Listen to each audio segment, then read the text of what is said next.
Hello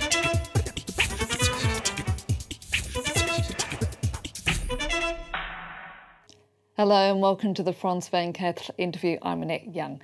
A sad inevitability of any war is the refugee problem. At least 170,000 people fled northern Mali when Islamist insurgents took over the region.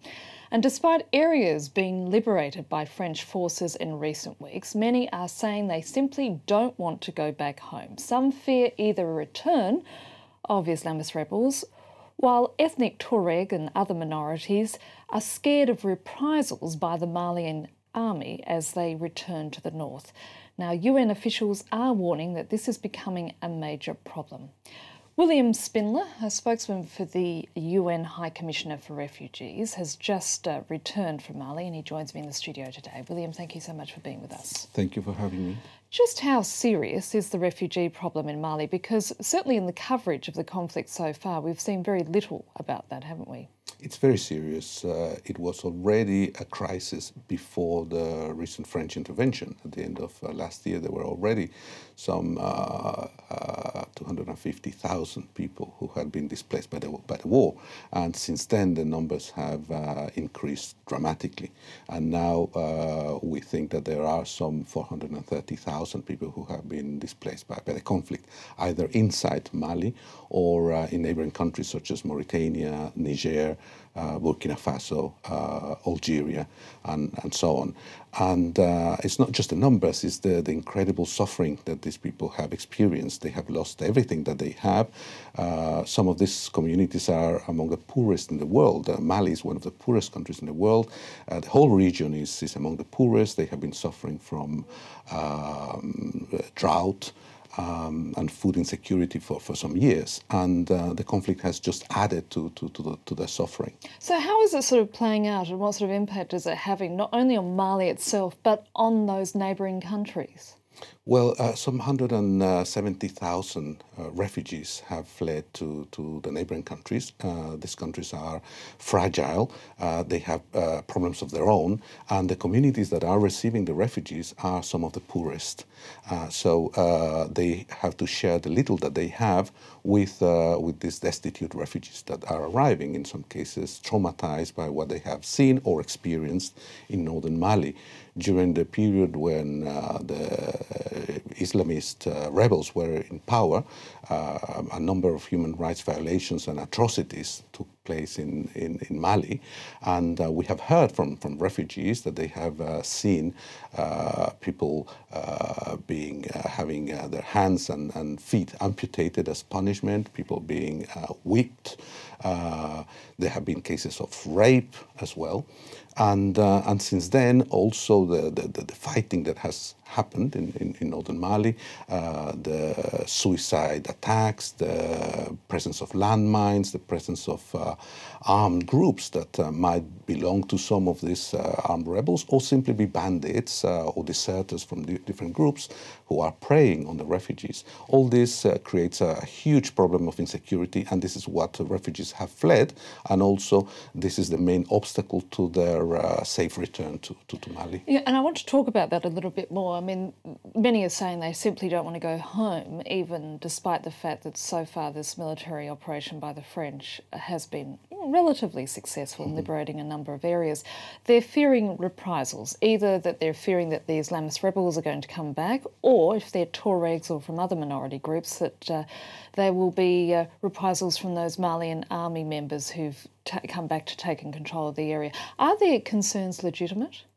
Yes, we believe that there is potential for further community tensions and conflict because most of the refugees are in fact members of the Tuareg minority, and most of them, of the Tuaregs, have actually fled the country, haven't they? They've gone into other countries. They haven't actually gone further south where they're not welcome, but they've gone into neighbouring. That's correct. Most of the population of the north, the Tuareg population of the north of Mali, have gone to neighbouring countries. Not all of them. There are Tuareg also in Bamako and in other cities in Mali, but a large number of them have fled to neighboring countries, and they are very suspicious of the Malian army.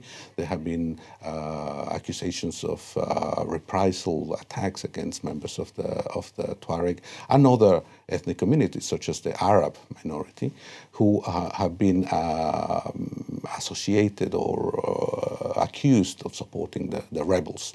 So our concern is that unless more is done to create peaceful coexistence between the communities, these refugees will not return, and their exile might become protracted and long-lasting.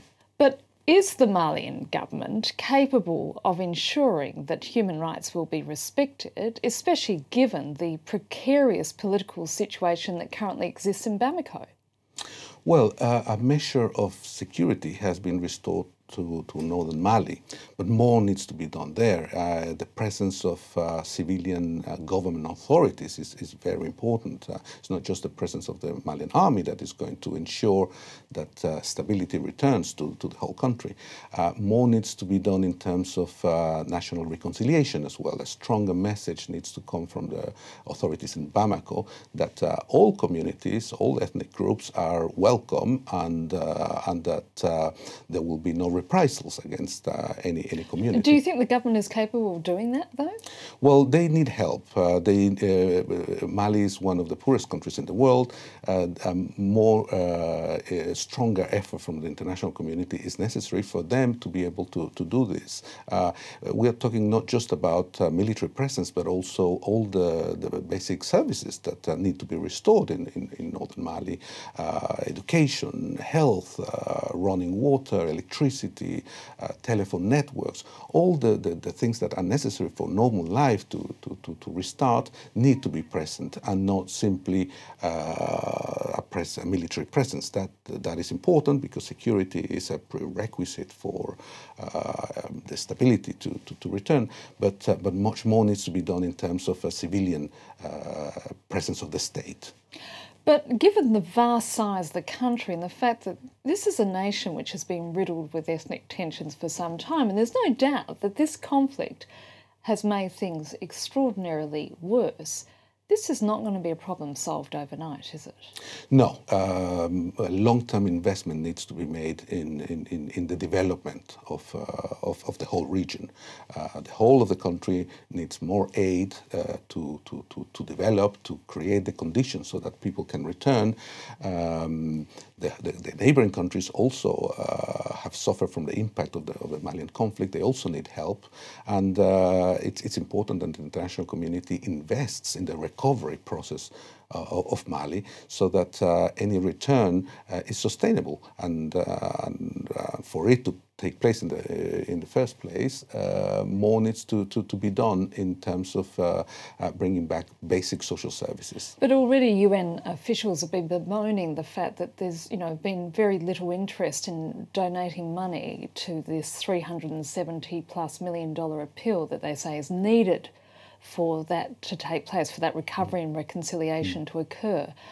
Why do you think that the international community has been so slow to respond on that? Well, there's a number of crises happening around the world. In terms of the UN Refugee Agency, we are confronted with a series of massive crisis of refugees, and Syria to name one, but there are others as well. There's the Democratic Republic of the Congo, there's South Sudan, there's Somalia, there's many other pressing needs around the world, and we understand that the international community is also facing an economic crisis. But it's very important that enough is done to ensure that these countries can actually get out of the post-conflict period, and that they can recover, so that the conflicts can come to an end, because the root causes of the conflict cannot be solved unless more is done in terms of long-term investment in these countries. William, if that doesn't happen, what will occur? and even deeper crisis, even more suffering, and the possible destabilization of other countries as well as of Mali. The danger is that if Mali becomes a failed state, the whole region could be destabilized. William Spindler, I'm afraid that's all we have time for. Thank you so much for being with us. And that's it for this edition of the France 24 interview. Do stay with us here on France 24.